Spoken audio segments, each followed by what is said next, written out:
Hello, everybody. Welcome to a new episode of the Dissenter. I'm your host, as always, Ricardo Lopes, and today I'm joined by Dr. Christopher Burris. He is a professor of psychology at St. Jerome's University, one of the six faculties that makes up the University of Waterloo.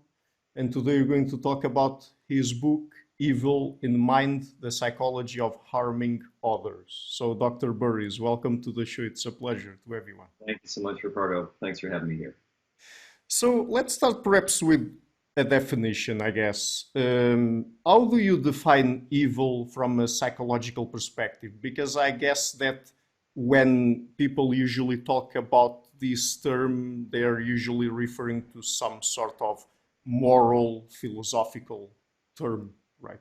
Yeah, certainly evil is something that philosophers have looked at. It's certainly something that theologians and followers of faith traditions have looked at. But beyond that, I would argue is clearly a psychological term that a lot of people use. It's not an outdated term.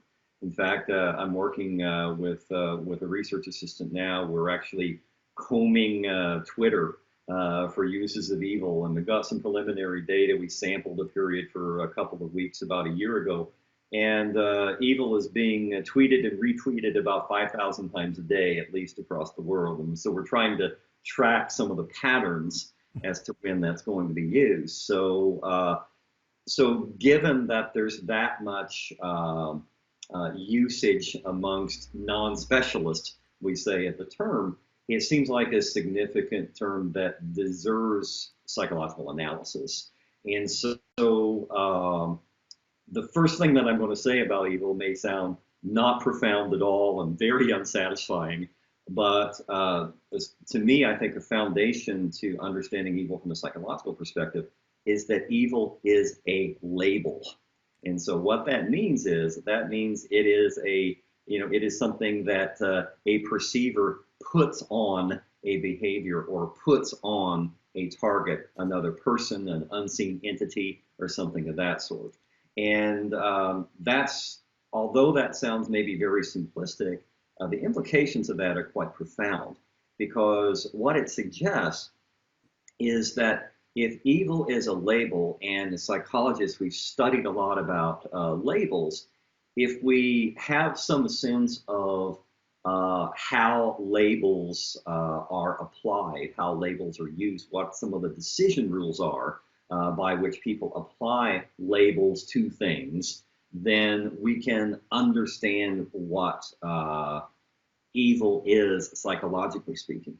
And also on the other end, when we label something, that has significant consequences. So a very simple example, I've got here, this thing, and if we saw this, outside in the grass somewhere, if it's dark, and if we think that that's a cord, or we think it's a worm, or we think it's a snake, it's still this thing, but depending on how we perceive it, what we label it, our reactions to it are going to be very different. So the labeling process is very, very fundamental in psychology. So the reason why that becomes important then is, if evil is a label, then what can we learn about evil by learning about labels? Well, one of the things that labeling oftentimes involves is a prototype. Prototypes are basically collections of whatever are regarded as the key features of something. So, so for most people, if we think about a chair, if I ask you to think about a chair, there are probably certain features that show up there. Any cartoonist, any little kid, if you ask them to draw a chair, it's going to have a back, it's going to have a seating area, there's going to be certain proportionality to it. It's not going to be too wide, it's not going to be too tall. There's going to be certain essential features that define the chairness of the chair, right? Well, if that's true, if labels often involve prototypes, then does evil have a prototype?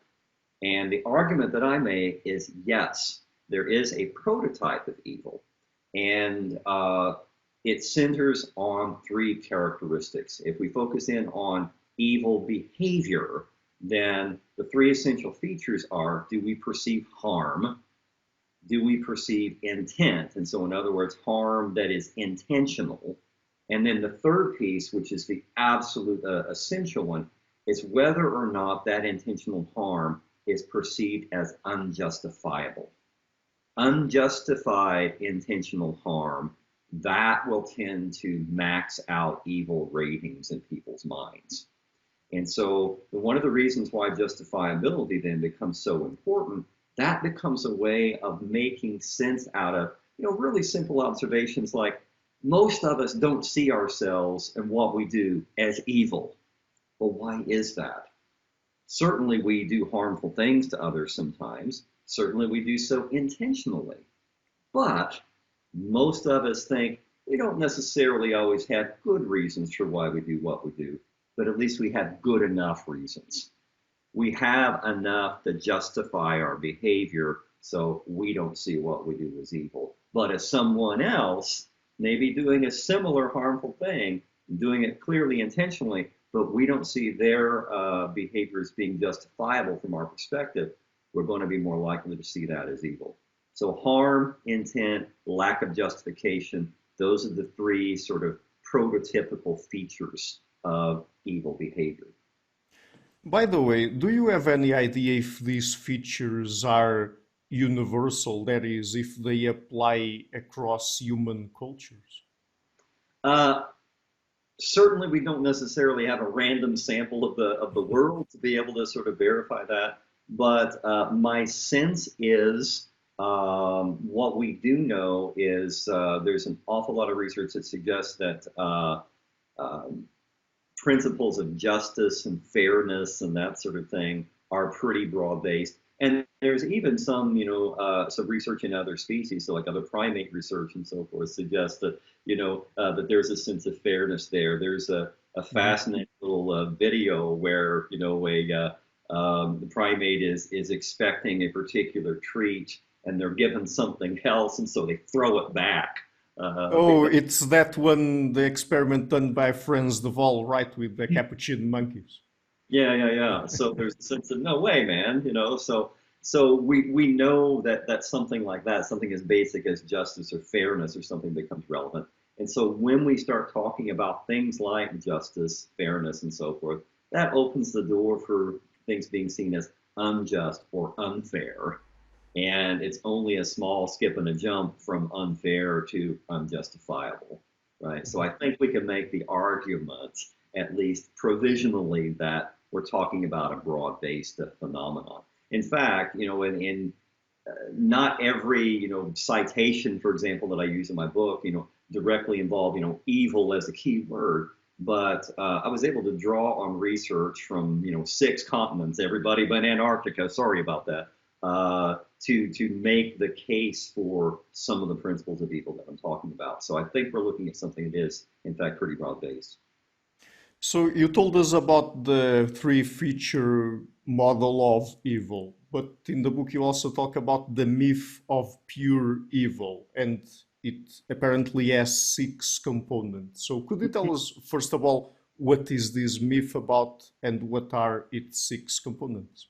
Yeah, one of the important distinctions that I make early on is between evil behavior and evildoers. And there's a logical link, but an important distinction as well. Clearly, an evildoer is someone who's seen as having engaged in evil. Now, it raises lots of interesting questions. How many evil acts does it take to make an evildoer, right? And that's its own conversation. I've played around with an idea that, it's possible that one evil act may be enough to make an evildoer if it is sufficiently harmful and if it occupies what I call a thick slice of time in not only the perpetrator's life, so premeditation, reminiscence, but also a thick slice in the victim's life. In other words, this harm is not short-term, but this has long-term consequences. So the myth of pure evil was a concept developed by Roy Baumeister, who is a very influential social psychologist and a big influence on my own thinking, because around 97, he wrote a book on the psychology of evil that I used as a textbook for many, many years in my own psychology of evil class. And in his book on evil, when he describes the myth of pure evil, The myth of pure evil is essentially a stereotype about what evildoers are like. And so the idea is there may be elements of truth under some occasions, some of the time for those things. But the thing about stereotypes is they treat things as sort of this one feature is descriptive for all members of this category at all times. So he starts out with a definition of evil that is close to mine. He talks about evil as intentional harm. Now, in his writings, the notion of lack of perceived justification, that third feature in my model, is implicit there. He never really makes it as explicit as I do in the model. But so he starts out with evil as intentional harm. But then when he goes on, most of the rest of the features of the stereotype of evil are about evildoers. So he says that pure evil is, it opposes order, peace, and stability. Pure evil is sadistic. And so they're committing harm just because it brings them pleasure. And, we'll talk about sadism in a few minutes. And the thing about the myth of pure evil, it doesn't simply involve perpetrator. It also involves the victims. What do we know about the victims? Well, the victims of pure evil are portrayed as innocent and good. And so there is this, polarity there. Pure evil is the enemy, the other. The last feature that he talks about, which I think is especially interesting, is pure evil is essentially unchangeable, right? It's always been that way. It always will be that way. There's some really powerful implications associated with that last statement. It sets behavioral expectations. If people label someone as an evildoer and that myth of pure evil gets activated and we apply that stereotype to them, a whole set of implications get triggered when we apply that evil label to a person. Among other things, it says we know what to expect of them. We expect them to continue to cause unjustified harm, to do so intentionally, to do so because they take pleasure in it. We can't expect anything different from them. Because we can't expect anything different from them, they are, for all practical purposes, irredeemable. They're beyond the human realm. They become something completely different. Okay? And so the argument that Baumeister makes is that this is a way over the top portrayal, but it is one that influences how people perceive evildoers once they've made that connection, once they've applied that label. And what can be some of the consequences of applying that label if people think that someone is just beyond redemption? I mean, don't they feel like entitled to treat her as they wish, let's say? Absolutely, absolutely. And the beautiful thing about this, I mean, beautiful in the sense of there's a conceptual elegance to it. What that allows the individual perceiver to do is they can intentionally harm those that they perceive as evil and feel justified in the process. And so therefore avoid being evil themselves and in fact be good, right? Because if we frame things in a battle of good versus evil, if I am attacking the evildoer, that makes me good, right? And there's actually, in I and my colleagues, we've done some research on this. We'll talk about maybe hate in a few minutes, but there's one particular form of hate that we've sort of conceptualized and measured that we call nihilistic hate, which is sort of intended to be the flip of altruistic love. Altruistic love is benefiting the other for no other reason than we want the other to be okay. Nihilistic hate is essentially wanting the target to disappear from the face of the earth. Right. Well, we actually show that when an individual is perceived as evil, the likelihood of directing nihilistic hate towards that person is increased. And so we want evildoers to be wiped off the face of the earth. And that should make some sense if we see evildoers as irredeemable.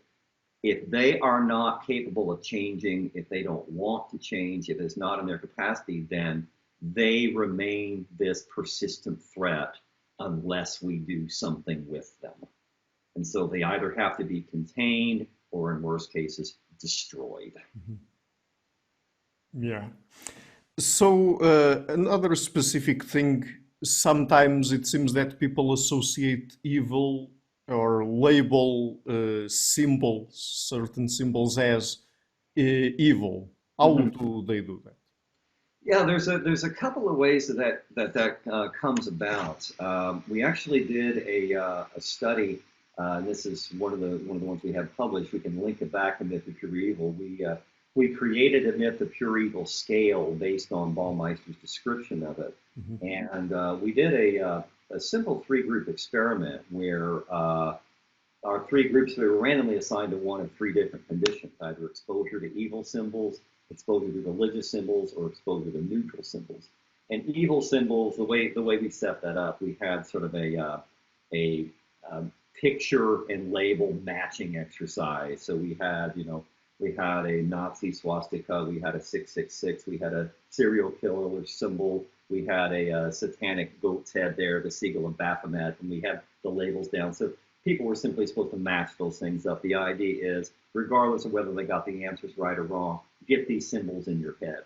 So people did a matching exercise either for evil symbols, religious symbols, or neutral symbols. And then after that, immediately after, we had people complete a myth of pure evil scale. And what we actually found is that people who were exposed to evil symbols scored higher on Baumeister's based myth of pure evil scale, or a scale based on his ideas, compared to the religious or neutral symbols condition, which didn't differ from each other.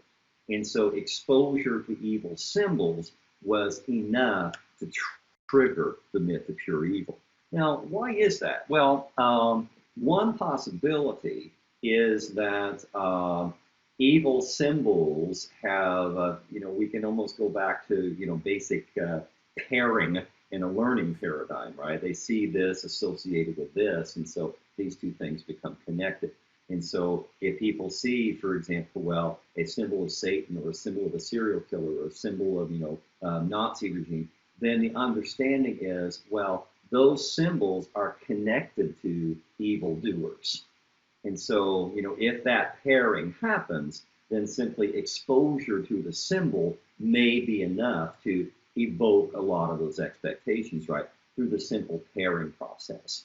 And one of the things that I think may intensify that sometimes is that of all the ways an individual might choose to present themselves, what if part of their presentation involves connecting evil symbols to themselves in some way?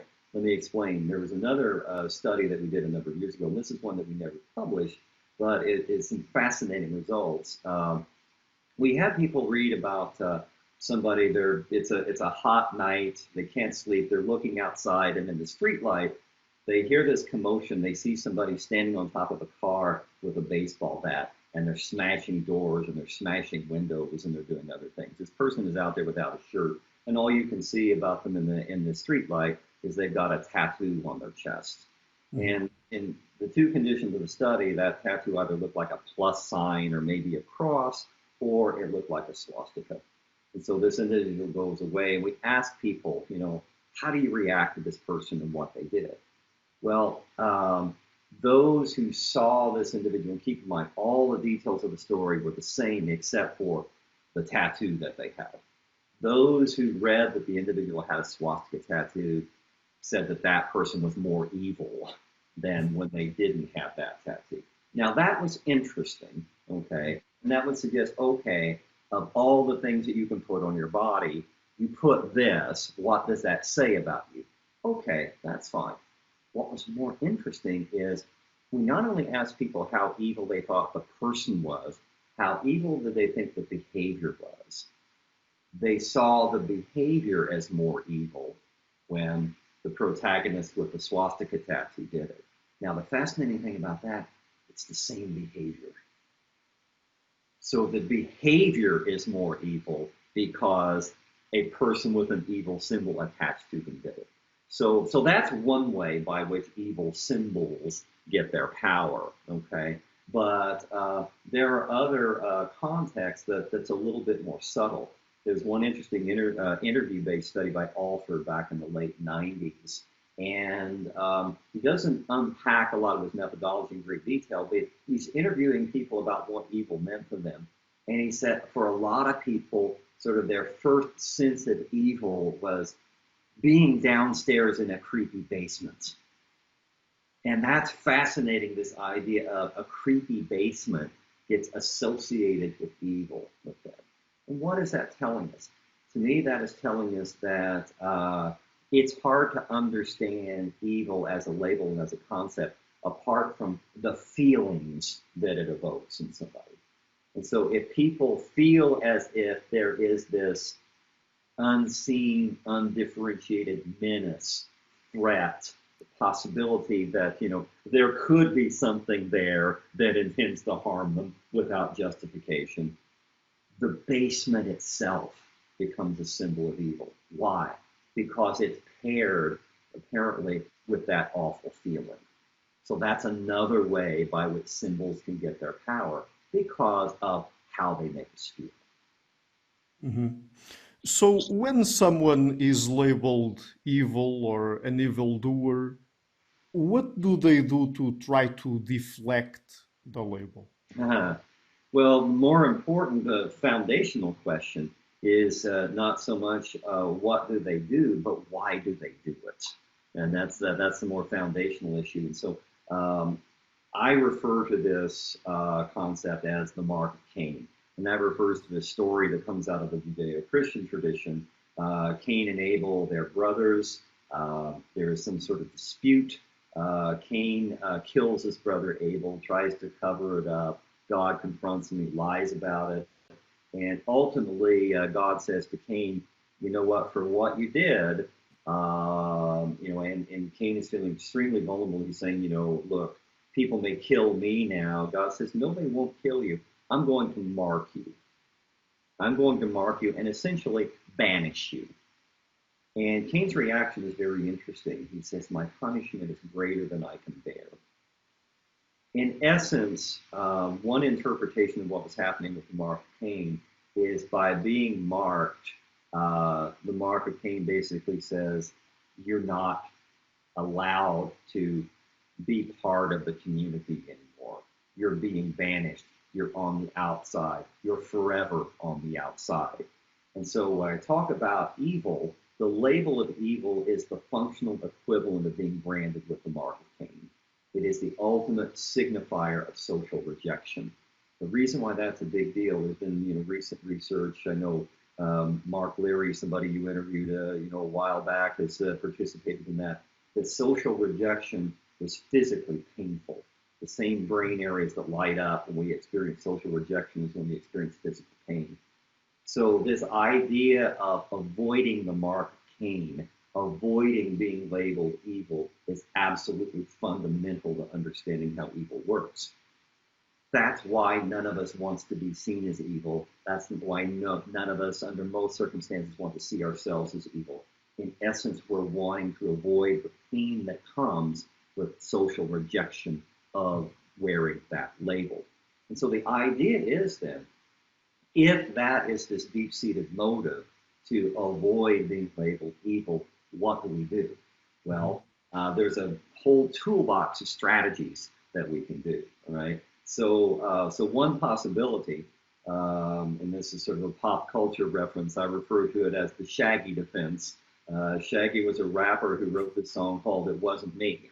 And so he's talking about caught in the middle of wrongdoing, simply say, it wasn't me, okay? So it's a very simplistic approach, but where people say, you know what, you've got the wrong person. I wasn't involved in that at all. You can't, you're falsely accusing me, right? So that's one possibility. Simple denial of any kind of involvement. Another possibility is something that's referred to as moral licensing, whereby an individual says, yeah, I did this thing. It wasn't great. Yeah, maybe it was even kind of bad. But you know what? I've done a lot of good, too. I've done all kinds of good. I've got a lot of credits. So yeah, I burned some credits. But on balance, I'm still good enough to not be rejected, to not be cast into outer darkness. So that's another possibility. A third sort of cluster of strategies then has to do with the evil prototype itself, right? If we said that the prototype of evil behavior involves harm, intent, lack of justification, then one way of trying to deflect the evil label and thereby avoid marked pain is to dismantle the prototype of evil as being applicable to our own behavior. And so that gives us a very clear menu of strategies for things that we might do. So one will be try to minimize the harm. So the idea is, you know what, they're being babies about it. They're saying there's all this harm, but it really wasn't that big a deal, right? So there wasn't that harm at all. In fact, they may have actually appreciated it, or they will someday appreciate it. So so harm isn't a big deal. So that's one possibility. Second has to do with intent. I mean, little kids learn this early on. When they're busted for something, I didn't mean to. Right? And so the whole idea of I didn't mean to, you're basically saying, don't label me as evil because what I did wasn't intentional, right? So that can be a way of protesting sometimes. But interestingly enough, sometimes people can attempt to be proactive and reduce their own sense of intentionality by trying to get into some kind of altered state of consciousness. A person says, okay, I'm going to get myself, under the influence of something so I can go through certain behaviors, but without having a sense of being fully in control of my actions at the time. And so people can try to subjectively reduce their own sense of intentionality proactively before they engage in whatever they're going to do. So that's harm, that's intent that can be downgraded. The other thing then is the whole menu of strategies involving kind of the justification angle.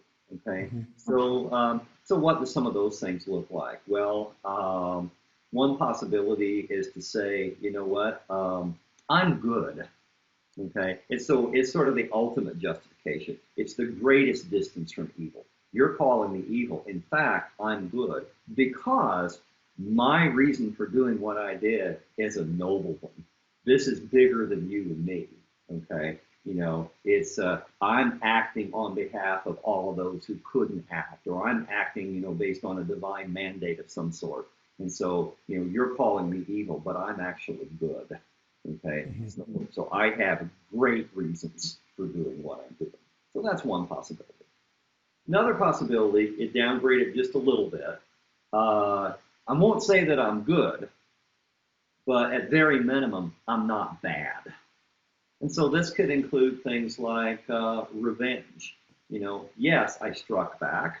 It wasn't great, but most people, you could understand that, couldn't you?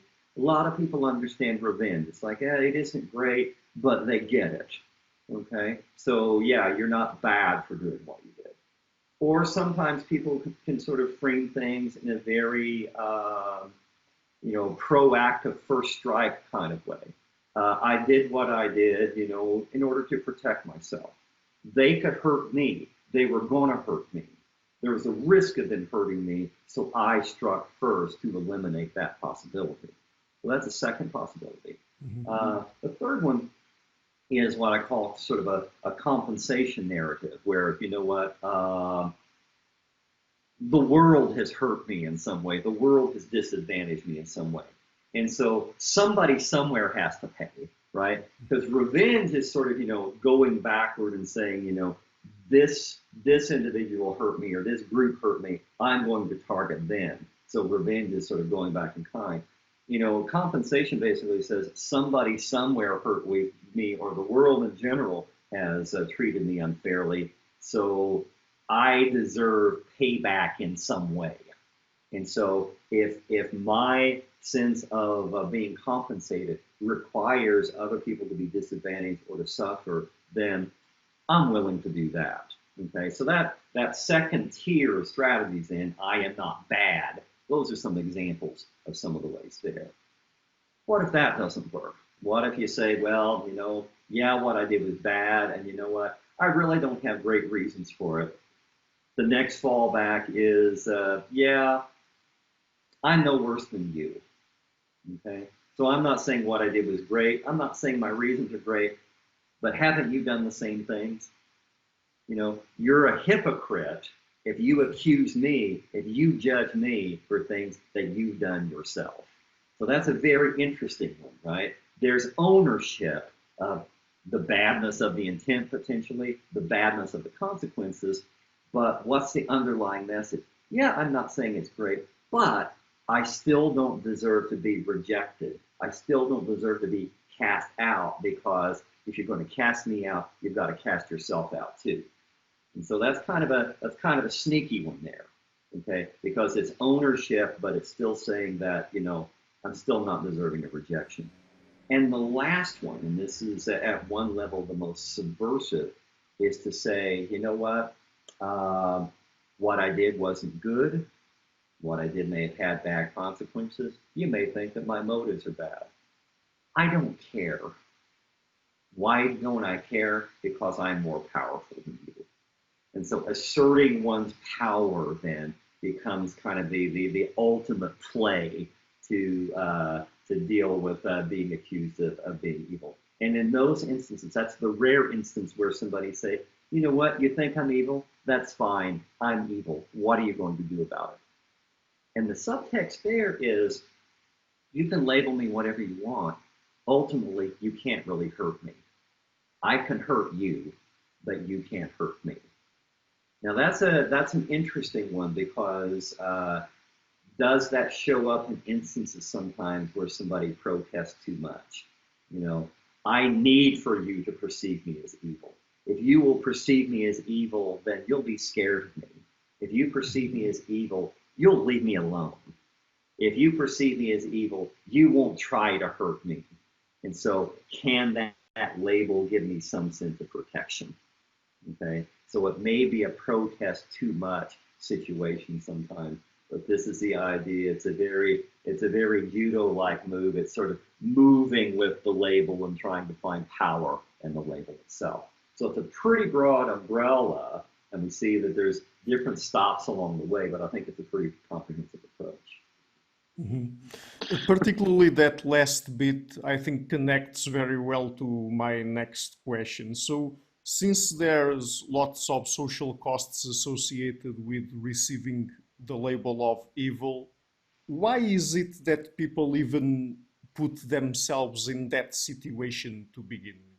Absolutely.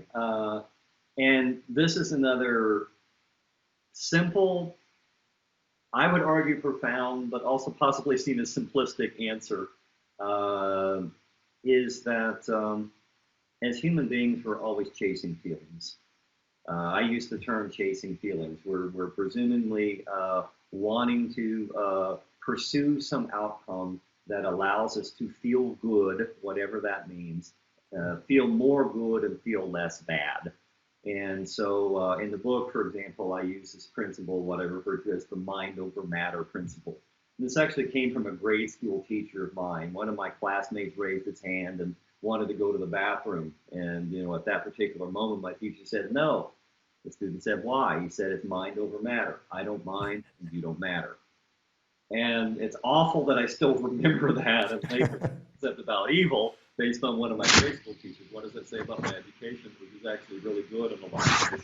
But he said something profound. He said, you know, in essence, mind over matter means I am willing to pursue a course of action, and I am willing to live with whatever I perceive to be as the damage to others and even to myself that may result from that. And one of the big takeaway messages that I really want people to get is it is so easy, we may come back to this towards the end, it is so easy to think about evil as something out there, to think about it as something as that others do, that, you know, alien species that were once human do and so forth, because we think of these extreme acts. But on a much smaller scale, anytime an individual pursues a course of action with intent that causes harm and other people don't see it as justified, then the label of evil potentially applies. So the question becomes then, how do people deal with that with the mark of Cain in the background? Well, somehow or another, even proactively, they have to make the case to themselves that this is going to be worth it.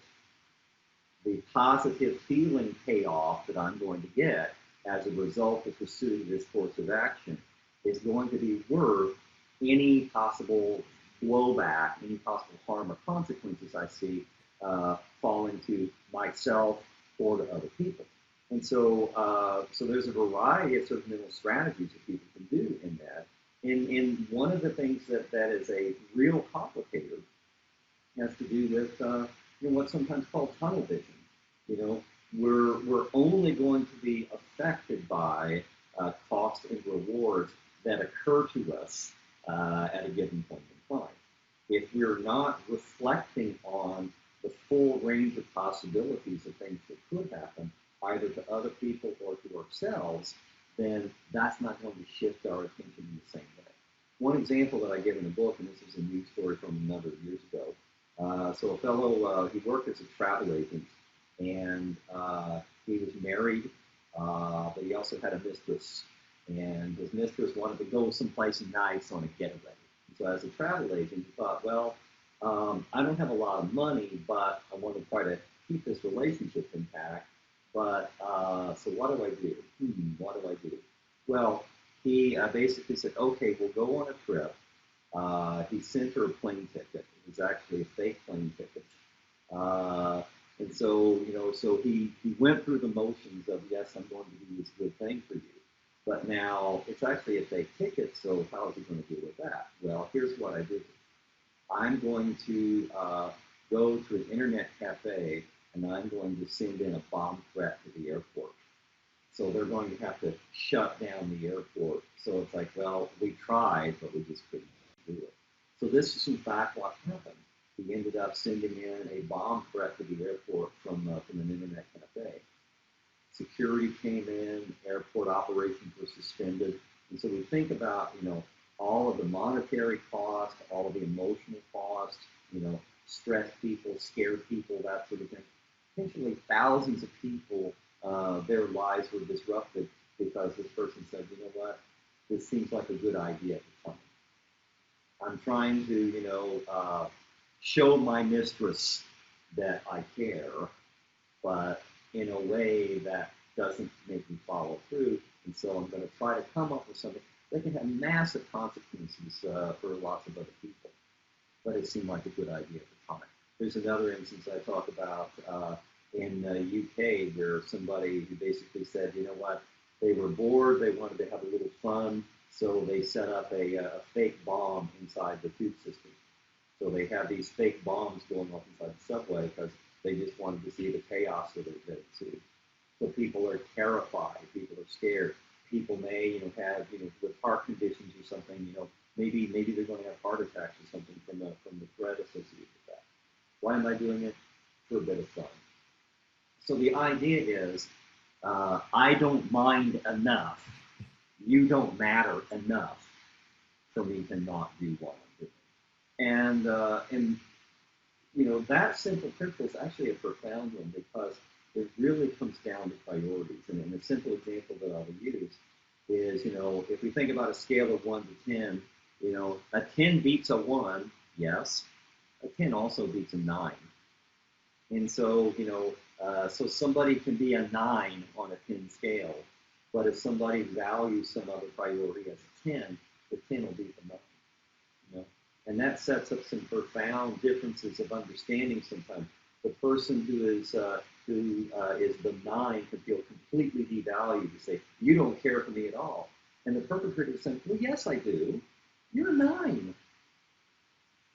But a 10 beats a 9 just like it beats a 1. So mind over matter, it's a simple principle, but it's one that applies across situations.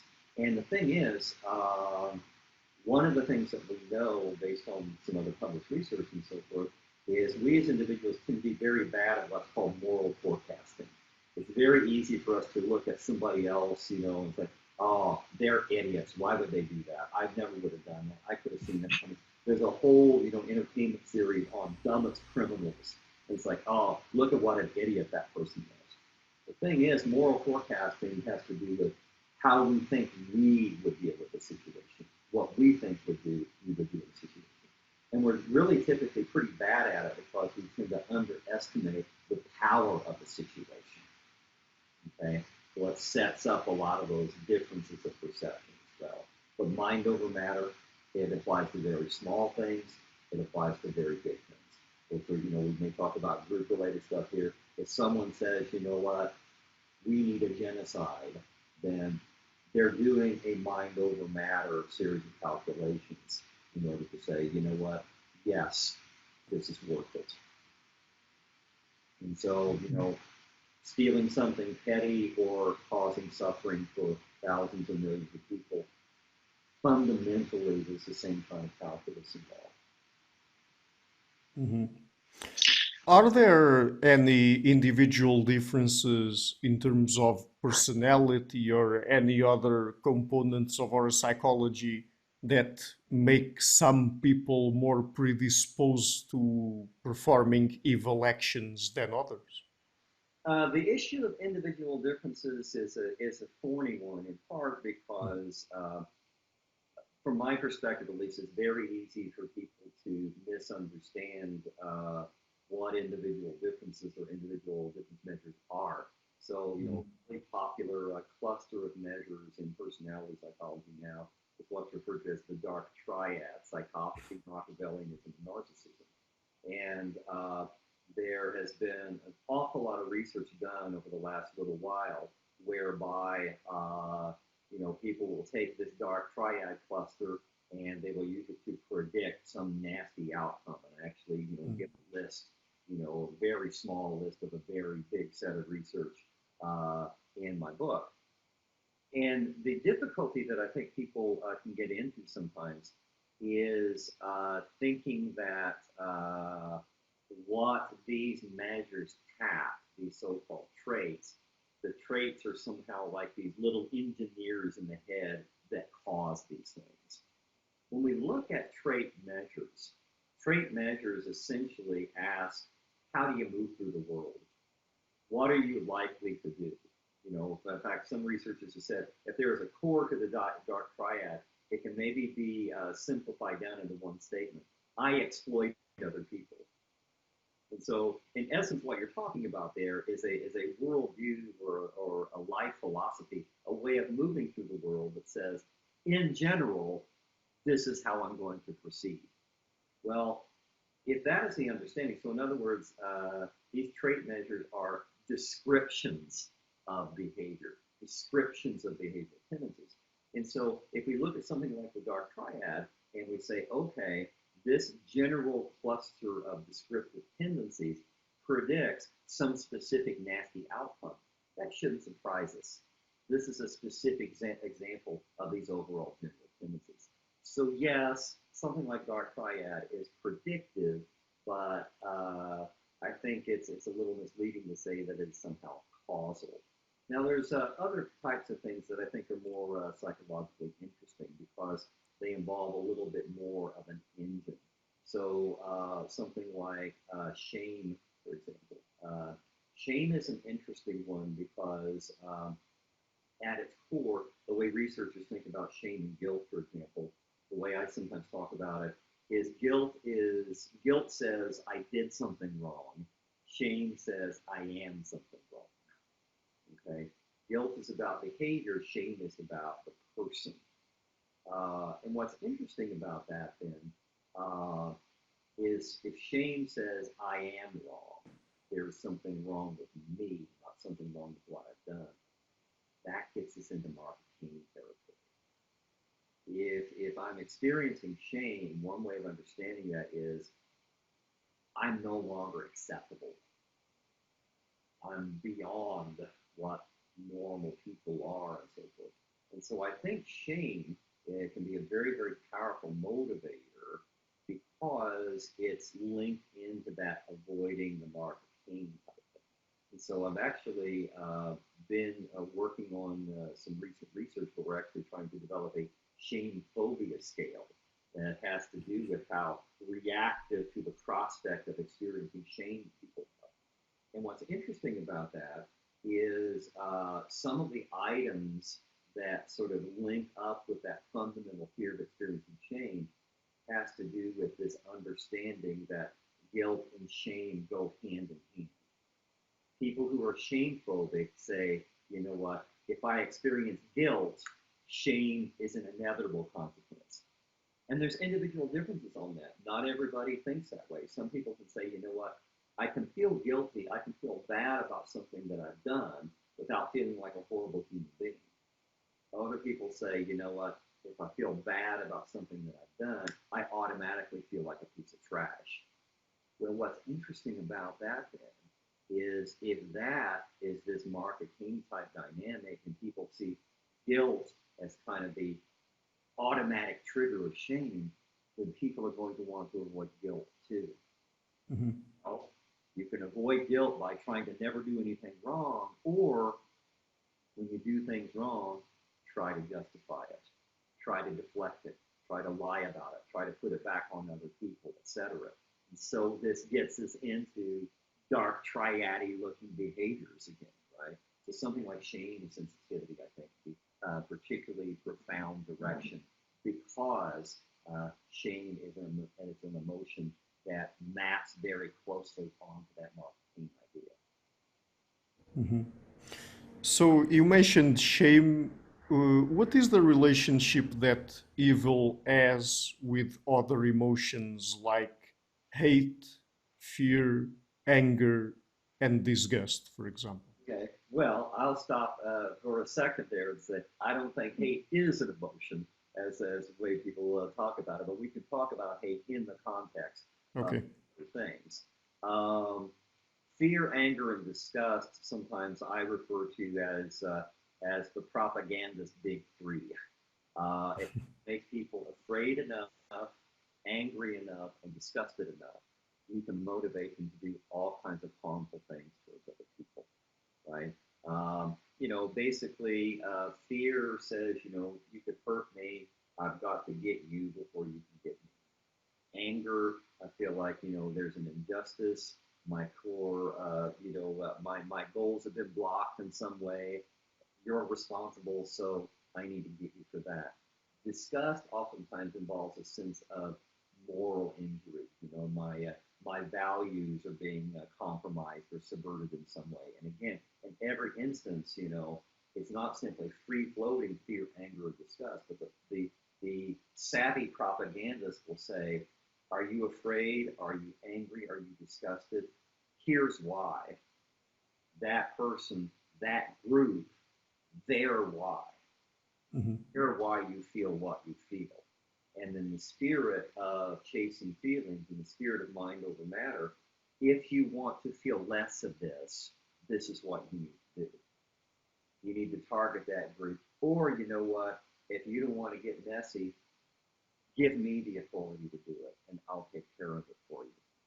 And so fear, anger, disgust, those can be three powerful emotional triggers for harmful behavior. Well, where does harmful behavior come from? One of the main drivers of harmful behavior, I would argue, is actually hate.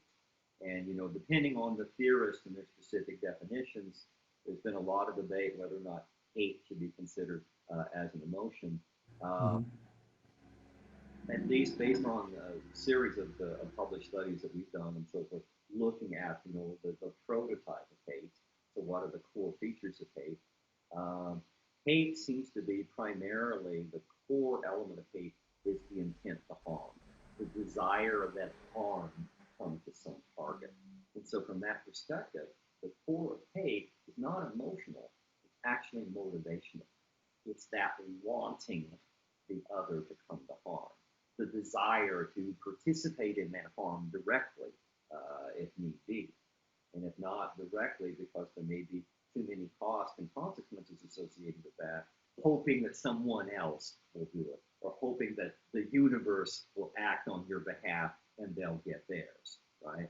And so we've shown in a number of studies, for example, that intent to harm seems to be the core element of hate.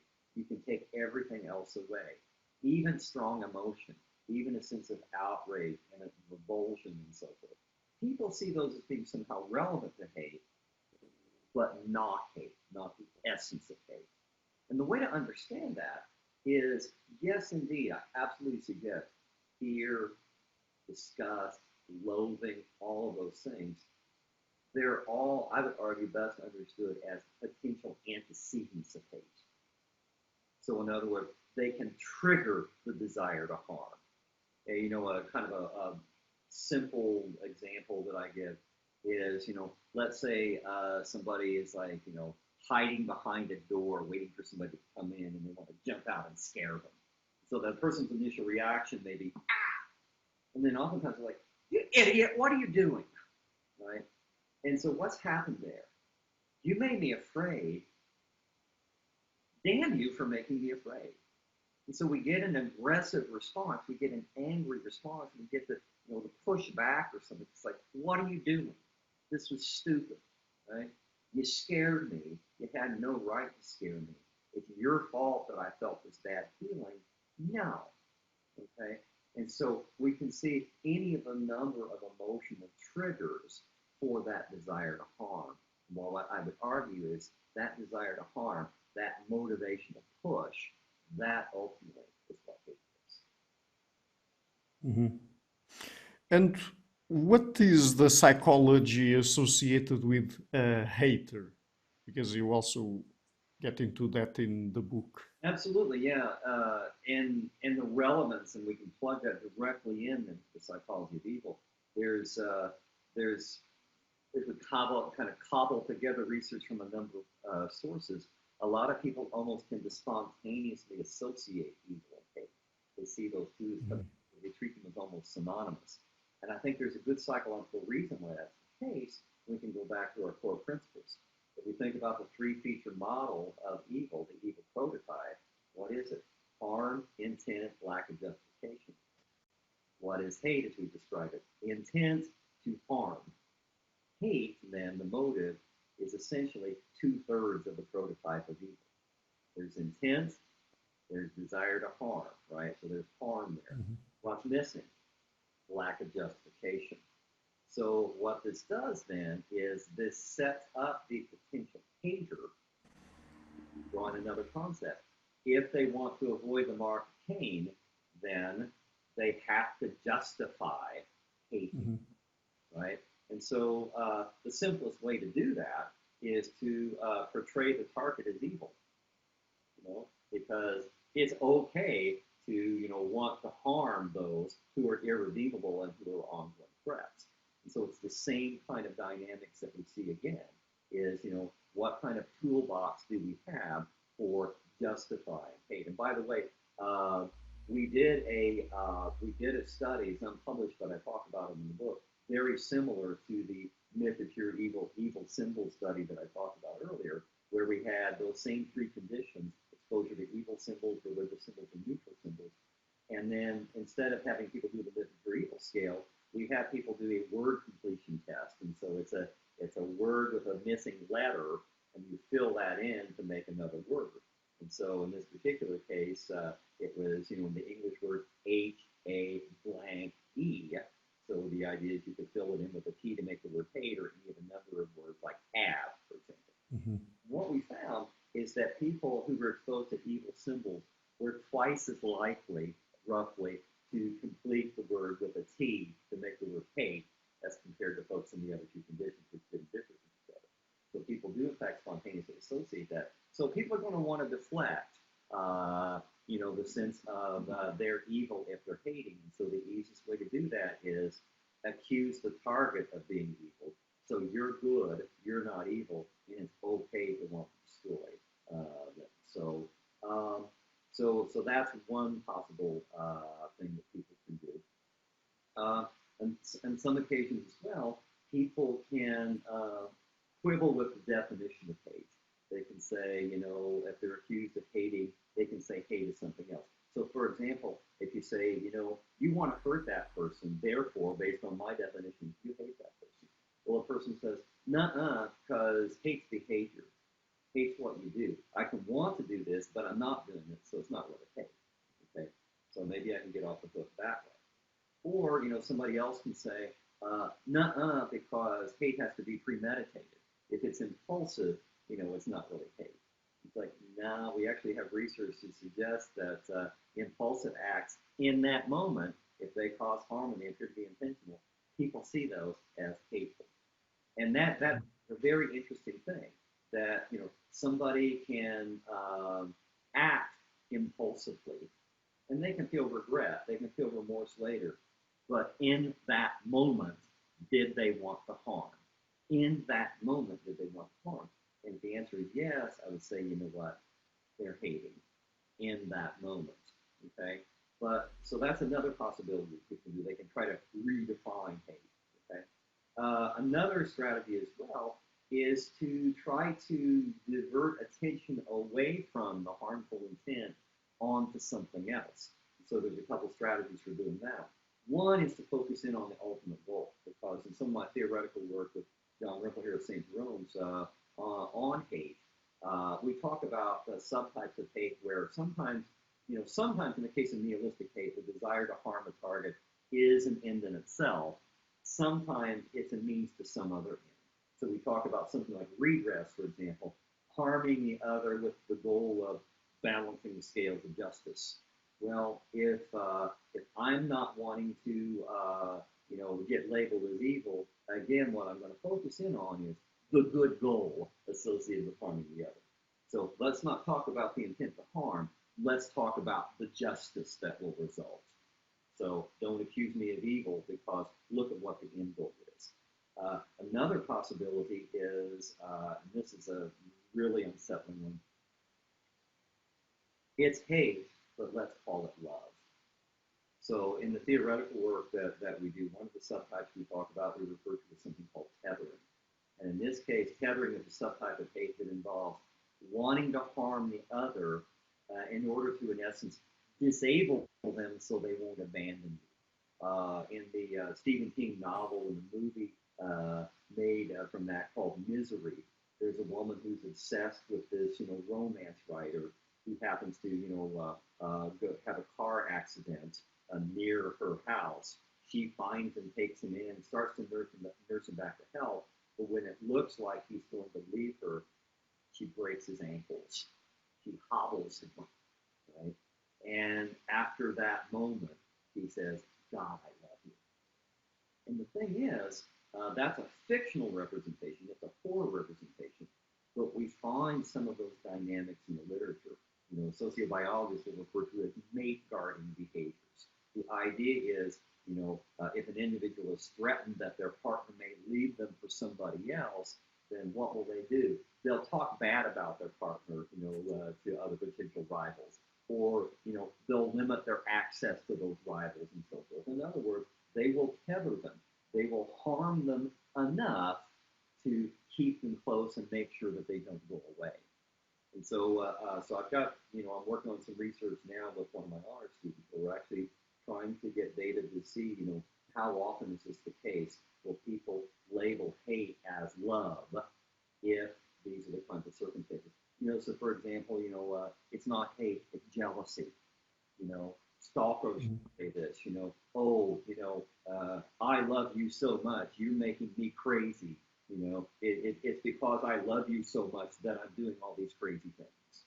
Well, actually, no, that's a bad ad campaign. What I would argue is in those moments, if it involves willingness to harm the other to try to prevent them abandoning you, that's not love, that's hate. Okay? So those are a variety of strategies whereby haters can do what they're going to do potentially in trying to avoid love. Let's talk now a little bit more about sadism then.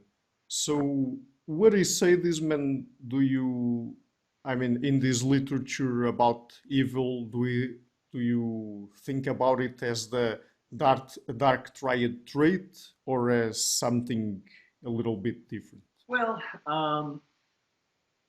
some people have, tried to adopt the new phrase "dark tetrad" because the sadistic personality tendencies should be added on to Machiavellianism, psychopathy, and narcissism. And so we can look at these four general ways of moving through the world. And to be clear, there are dispositional measures of sadism. And so do people say they tend to move through the world enjoying causing harm and chaos in other lives and so forth? So again, it is a descriptive statement of a kind of lifestyle. And without a doubt, if we look at dispositional sadism and we measure it as an individual variable, a lot of folks are looking at what that predicts. And people who will say, yes, I tend to move through the world in that way, are more likely to say, I do lots of specific things that cause chaos and suffering for others, and I enjoy it. So, for example, bullying, cyberbullying, trolling, etc. Right? There's all kinds of things that are predictive of that. So, without question, there is an individual difference in literature that is relevant.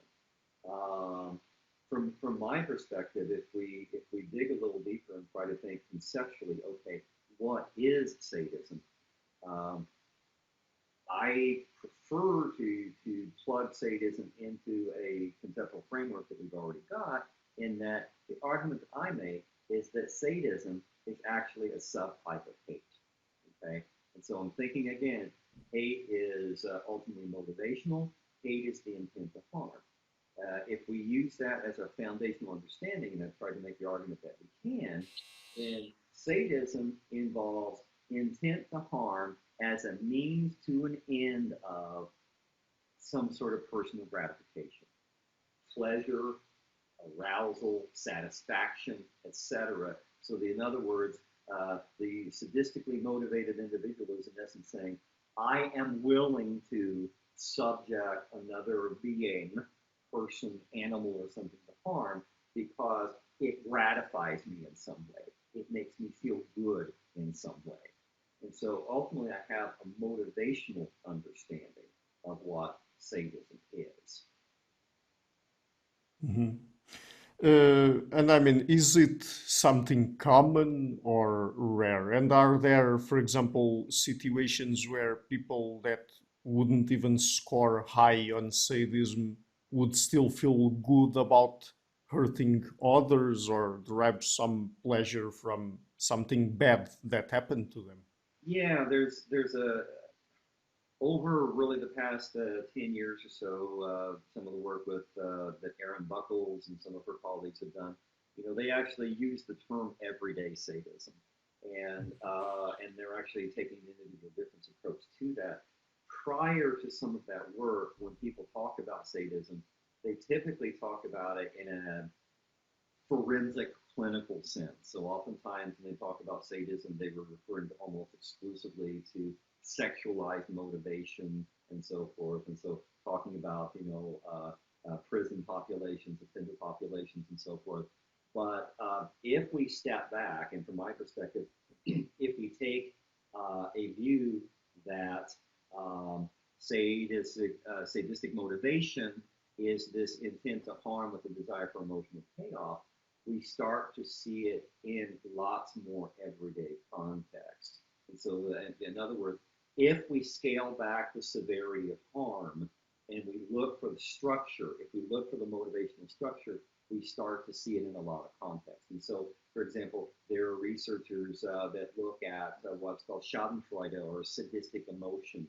So the sense of, something bad happened to this individual and I feel good about it and so forth, right? So there's lots of, situational variation associated with that. If we feel like, this person is being too high and mighty, or if this person is being arrogant or something, and so we see something bad happen to them, a lot of people, folks will go like, yeah, okay. There's a sense of, okay, that's gratifying in some way. They got taken down a notch, so that feels good, right? Some of my own research, I've actually suggested that sadistic motivation is a mechanism that can make sense out of some behaviors like pranks. And but what I would argue is the core of a prank is the prankster is willing to subject an individual to some degree of psychological or physiological discomfort because it's hilarious, because it's gratifying in some way. And, in pranksters, there will be talk of successful pranks. For a prank to succeed, there has to be a gotcha. It has to be done well enough so the person on the receiving end can actually experience some measure of that discomfort. Well, if an individual is willing to subject another to harm because that's going to be hilarious, that's going to make me feel good about myself and so forth, that is a sadistic dynamic. And so, in fact, we've actually done a few empirical studies that have demonstrated that. And the model of sadistic motivation that I'm working with is, where does this desire to harm the other for that sort of gratification payoff come from? I think it comes from a combination of two things. Well, broadly speaking, I see sadistic motivation as this desire to boost the self back up after it having been squashed or put down in some way. And so we actually use two individual different variables in combination to predict the sort of vulnerability for experiencing sadistic motivation. One of them is disrespect sensitivity. So the idea of I move through the world looking for signs that I'm being disrespected. And when I feel disrespected, that really, really, really bothers me. Okay? So there's that sense of being put down by other people, being looked down upon by other people. So that's one thing. The other thing we look at as well then is a measure of anger rumination. So this idea of I look back on past episodes where I've experienced anger, many of which involve some kind of interpersonal insult, and I can't let go of them. I keep rehearsing them over and over again. So these two things tend to be correlated, and if we look at people who tend to score higher on both of those at the same time, theory is those are the people that are going to be likely to show sadistic motivation. So one of our very first prank studies, simply retrospective, we asked people, have you ever pranked anybody before? If yes, think about the best, from your perspective, the best prank that you've ever done. Mentally walk yourself through the before, during, and after. Among other things, what we do is we ask people to rate the emotions that they were experiencing as they were planning the prank. There was a cluster of positive emotions there, things like feeling excited, feeling happy, feeling joyful. It sounded like the kinds of things that positive psychologists would look at and say, this is lovely. Yes, let's get more of that. Okay. Well, the kicker is what predicted that. That combination of high disrespect sensitivity and anger rumination predicted that cluster of positive emotions associated with planning a prank. Okay, so that's what we found in that context. And what was interesting about that, we included a dispositional measure of sadistic tendencies in there. Our measure predicted over and above that dispositional sadism measure, those reactions.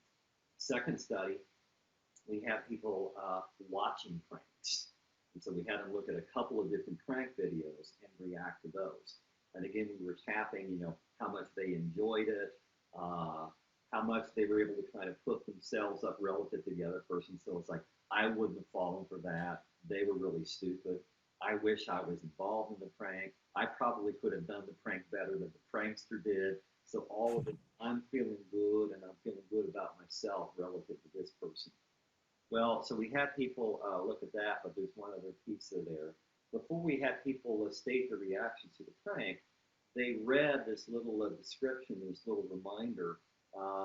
Some people read that, yeah, this is what happened here, but probably there weren't any long-term consequences. This was short-term, and these people got over it.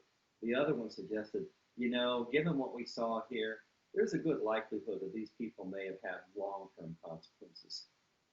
And what was interesting then is our disrespect sensitivity anger rumination index that predicted positive reactions to pranks again, but only when people read the message about long-term consequences being likely. When the consequences were presented as short-term, they showed the opposite pattern. So what that suggests is we're looking at the real deal. Disrespect sensitivity anger rumination. For people who watch those pranks and get off on it, they needed to be reminded that there was the real prospect of long-term suffering there. And so disrespect, sensitivity, anger rumination, I think that's a combination that sets people up or this likelihood of, wanting to hurt others because there's a positive emotional payoff. And ultimately, what the core, I think, is there's a sense of that those positive emotions are indicators that the self is being boosted back up again. And I think, in fact, there's a lot of hostility underlying this. In many cases, that people experiencing these kinds of things aren't aware of. If we look back to the planning the prank study and so forth, people seem happy. They seem almost giddy. They don't seem angry. They don't seem hostile. But now here's the thing. What if somebody said, no, that's not cool what you're doing?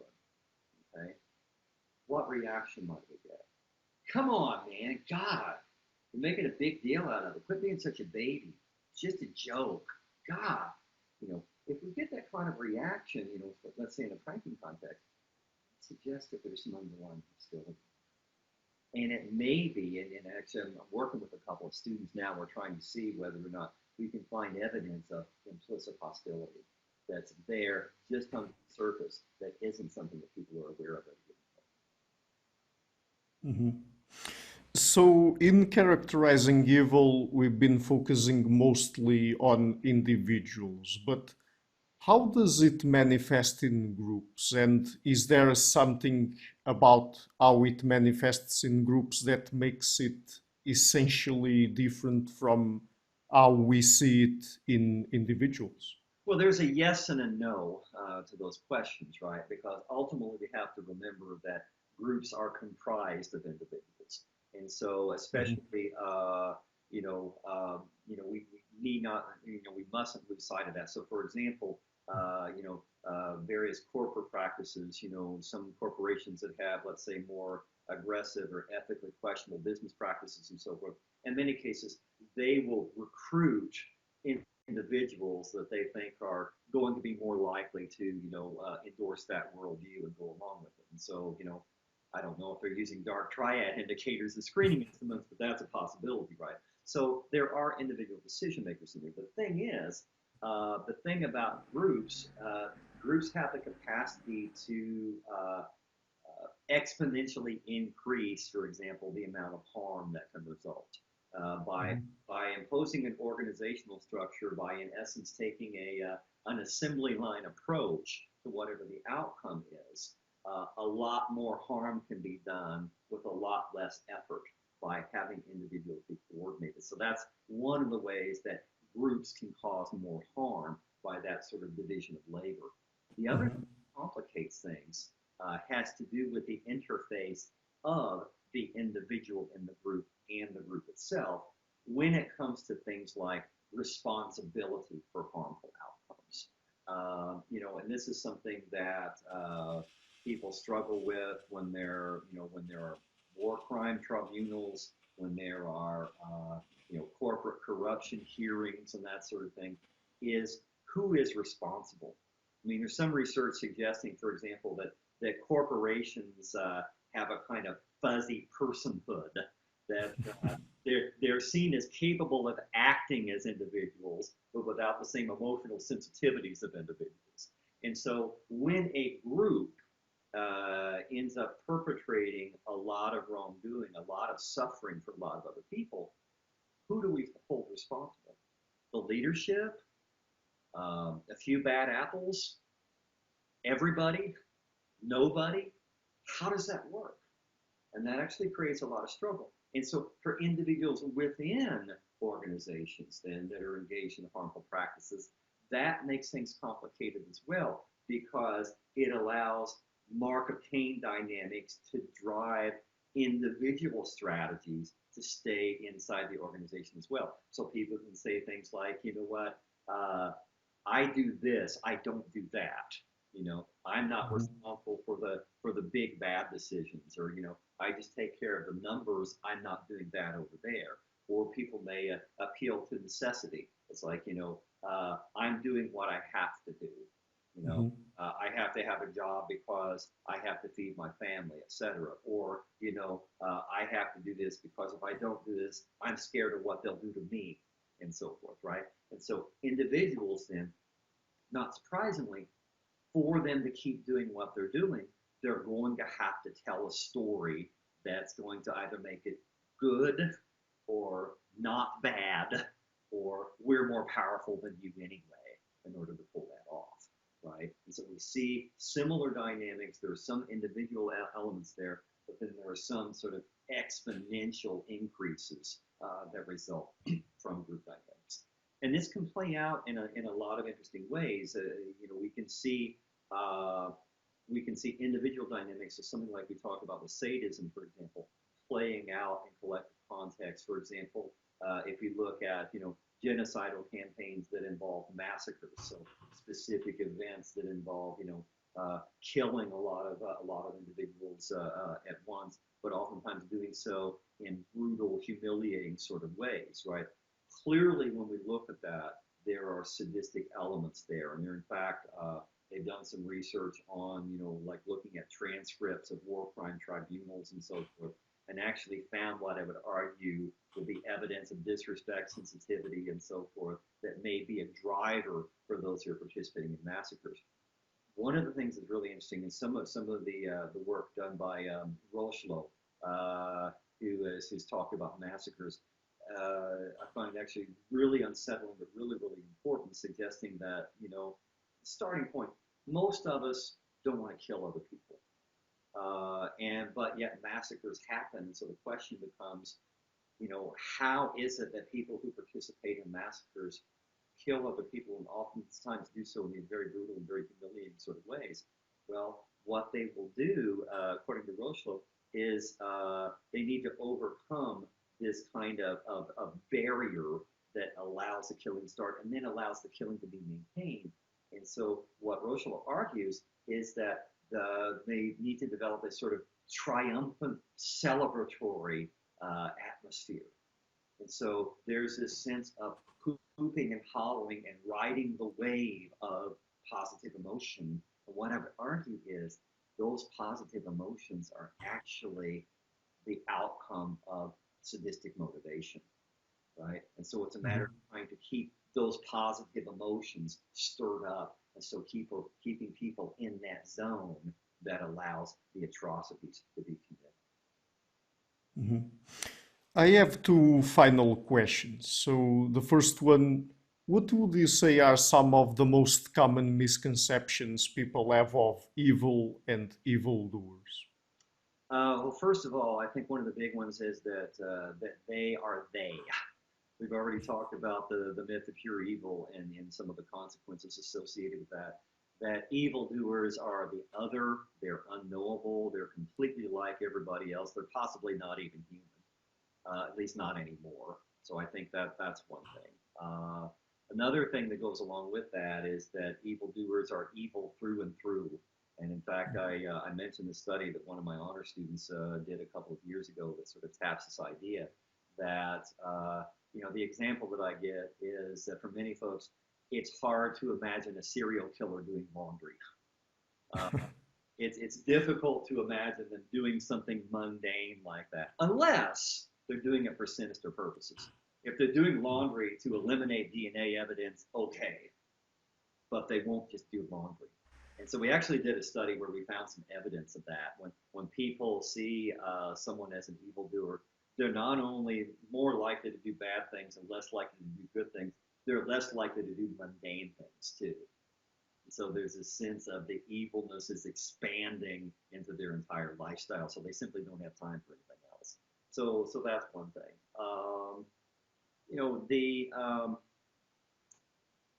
other thing that I think is important in that goes along with that is we tend to see evildoers as being unchangeable or irredeemable in some ways, and so can evildoers be changed is a question that some people may ask, right? And I don't think that there's any single answer to that, precisely because evil is a label. Evil is not an inherent property. Evil is something that is put on someone else. And in many cases, what we'll see between individuals, between warring exes, between warring factions, warring nations, they'll be labeling each other as evil, and we'll see that kind of escalation. And so evil as a label is not something that's fixed, and there's not something that there's universal agreement for in most cases. So there's really profound questions. I alluded to it earlier. How many evil deeds does it take to make an evil doer? Is it just one? And if so, once the myth of pure evil is activated, is that label permanent? Does it always stay there, regardless of what the other does? It gets really, really difficult. For example, how do we square narratives? One example that I talk about in the book that we know from some of the tribunals in Rwanda, they refer to killer rescuers.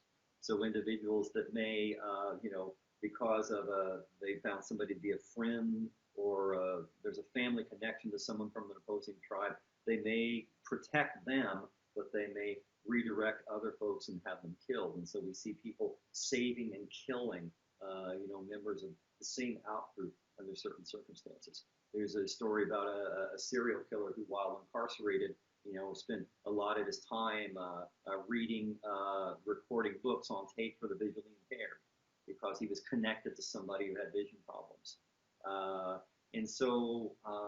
So it's so easy to get into the mindset of evil being the absolute other and so unlike who we ourselves are. And one of the things that I really tried to do in the book, every chapter of the book starts with a question, and it starts with a question directed to the reader. And part of what I'm trying to do is I'm trying to get ourselves to reflect a little bit more. I suspect, I won't say everybody, but I expect that most of us at some point or another have done something harmful, intentional, that was seen by somebody else as unjustifiable. And so probably every one of us has done something that's going to be seen as evil by someone else at some point in time. And we were probably chasing feelings while we're doing it. And we probably have a whole set of justifications as to why, we're really okay. We're not really evil, and we shouldn't be cast into outer darkness. And so one of the takeaways I hope in the book is, how do we view that now? What do we think about ourselves now? What do we think about our decisions now? If we have a language, things like chasing feelings, Mark Cain, toolbox of justifications for deflecting the mark of Cain. How does that fit into our own stories? Are we in a position to make different decisions going forward about what we do? Because one of the things that I tried to do in the book is, we need to talk about, severe harm, long-term harm, large-scale harm, but structurally smaller instances of everyday harm and everyday suffering, they're going to look really similar. And so if we want to try to understand the big things, I think there's a real value in looking for similar structure in the small things. So that's one of the things that I try to do in the book. Okay, so I think we can end on that note because, in fact, you've already answered what would be my last question. That is, if and I had my cheat sheet. I had that question in front of me, so it's okay. yeah, I was going to ask if evildoers can be changed, but yeah, you've already gave your answer. So the book is again Evil in Mind, the psychology of harming others. Yep. That it is. Visual there, so there we are. Yeah. So go and buy it. And Dr. Burris, just before we go, apart from the book, where can people find you and your work on the internet? There is it's not really an official website, but burris.socialpsychology.org will get that. And you can easily do a Google Scholar search with my name, and that will show a lot of my publications, things like hate, sadism, love. Try to do some positive things too on things like religion and spirituality as well. So probably pretty easy to track down. Great. So thank you so much for taking the time to come on the show, and I really loved the book. So thank you so much, Ricardo. I appreciate your kind words, and thank you for the opportunity. Much appreciated. Hi guys, thank you for watching this interview until the end. If you like what I'm doing and to keep the channel sustainable, please consider supporting me on Patreon or PayPal. All of the links are in the description box of this interview. Otherwise, and if you like what I'm doing, please share it, leave a like, and hit the subscription button. This show is brought to you by Enlights, Learning and Development Done Differently. Check the website at enlights.com. I would also like to give a huge thank you to my main patrons and PayPal supporters, Karen Litska and Blanchett Perga Larson, Lau Guerrero, Francis Ford, Hans Frederick Sunda, Ricardo Vladimiro, Craig Healy, Adam Castle, Olaf Alex, Jonathan Wiesel, Jacob Klinkby, Matthew Whittingbird, Arno Wolf, Tim Hollis, Ian Ricalania, John Connors, Paulina Barron, Philip Force Connolly, Jerry Mueller, Herbert Gintis, Rutger Voss, Wo Weingard, Rebecca Newberger Goldstein, Dan Demetrio, Robert Windager, Rui Narcio, Arthur Coe, Zup, Marco Neves, Colin Holbrook, Susan Pinker, Bernardo Seixas, Pablo Santurbano, Simon Columbus, Jorge Espinha, Phil Kavanagh, Corey Clark, Mark Blythe, Roberto Enguanzo, Michael Stormir, Eric Neumann, Samuel Andreev, Tiago Nunes, Bernardini, Alexander Dunbauer, Fergal Cusson, Ivan Bodren, Paul Herzog, Don Ross, Jonathan Librant, Haslem Bullitt, Nathan Nguyen, Stanton T, Samuel Correa, Eric Hines, Mark Smith, J.W. João Eira, Tom Hummel, David Sloan Wilson, Yacila Dajla Araújo, Romain Roach, Dmitry Grigoriev, Diego Londoño Correa, Tom Roth, Yannick Punter, Adana Rusmani, Charlotte Bliss, Nicole Barbaro, Adam Hunt, Pavel Ostazewski, Nelek Bach, Catherine and Patrick Tobin, Al Ortiz, Guy Madison, Gary G. Hellman, João Linhares, Lida Cosmides, Saima Afzal, Adrian Yegi, Nick Golden, Paulo Tolentino, João Barbosa, Jules Price, Edward Hall, Edin Bronner, Franca Bortolotti, Gabriel Pons Cortez, Ursula Litzke, Dennis Cook, Scott, Zachary Fish, Tim Duffy, Todd Shackelford, Sonny Smith, and John Wiseman. My producers Cesar Webb, Jim Frank, Lucas Stafiniak, Luís Caetano, Tom Wagner, Dan Curtis Dixon, João Linhares, Benedict Mueller, Vega Guidi, Sardus Francis, Thomas Trumbull, and Nuno Welder, and my executive producers Michel Rugieski, Rosie, James Pratt, Matthew Lavender, Sergio Quadriano, and Bogdan Kanivets. Thank you for all.